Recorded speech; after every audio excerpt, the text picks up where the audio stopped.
Alors aujourd'hui, on continue notre chapitre sur les résolutions d'équations. On avait vu à l'étape précédente que pour éliminer par exemple un plus 11, il fallait appliquer dans chaque membre de l'équation un moins 11. Donc le plus va avec moins, on avait dit en gros.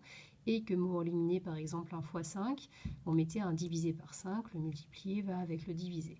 Donc maintenant aujourd'hui, il s'agit d'appliquer ces deux étapes dans la même équation afin de résoudre des équations du type 8x-7 égale 19. Alors, donc on étudie un peu cette équation, on regarde ce qui nous gêne en gros comme opération pour avoir x seul à la fin, puisque je vous rappelle que résoudre l'équation, c'est obtenir à la fin x tout seul égal. Donc il faut qu'on enlève entre guillemets le moins 7 et le fois 8. Dans ces cas-là, on va toujours commencer par le nombre qui est additionné ou soustrait, avant de commencer par la multiplication ou la division. Je vous expliquerai après pourquoi. Donc là, on va commencer à éliminer le moins 7 comme on l'avait fait auparavant avec un plus 7. Toujours la même logique. On applique notre plus 7 de chaque côté de l'équation pour ne pas la déséquilibrer, pour qu'elle reste vraie.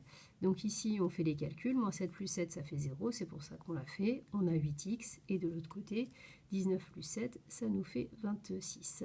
Et ensuite, pour éliminer du coup le fois 8, on applique de chaque côté un divisé par 8.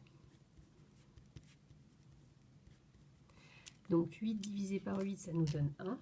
Et ensuite, au niveau de la réponse, soit on simplifie 26 huitièmes. Donc là, on peut diviser par 2, donc ça fait 13 quarts.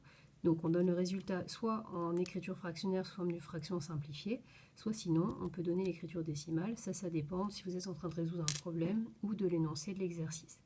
On teste notre réponse. Donc, comme d'habitude, on va remplacer x par sa valeur. Donc là, dans le membre de gauche, 8x moins 7, on fait 8 fois 3,25 moins 7. Donc là, vous pouvez vous aider de votre calculatrice, ça donne 19. Et dans le membre de droite, on a déjà 19 ici. Donc du coup, on est OK, 3,25 est bien une solution de cette équation. Alors pourquoi est-ce que je vous ai dit au début qu'il fallait d'abord commencer par éliminer le moins 7? C'est parce que si je reprends l'équation depuis le départ, si je commence par éliminer le fois 8, pour éliminer le fois 8, je vais devoir appliquer de chaque côté un divisé par 8. Sauf qu'il faut que ce soit tout le membre que je divise par 8. Du coup, sur le membre de gauche, je vais obtenir 8x sur 8 moins 7 sur 8. Donc là, les 8 vont s'éliminer. Et de l'autre côté, 19 huitièmes. Donc ça fait x moins 7 huitièmes égale 19 huitièmes. On voit que c'est faisable, mais on va se compliquer un tout petit peu la vie parce qu'on va créer des fractions qu'il va falloir manipuler. Donc du coup, en général, pour simplifier les choses, on élimine d'abord le nombre qui est additionné ou soustrait, et ensuite seulement on s'occupe du nombre qui multiplie ou qui divise x.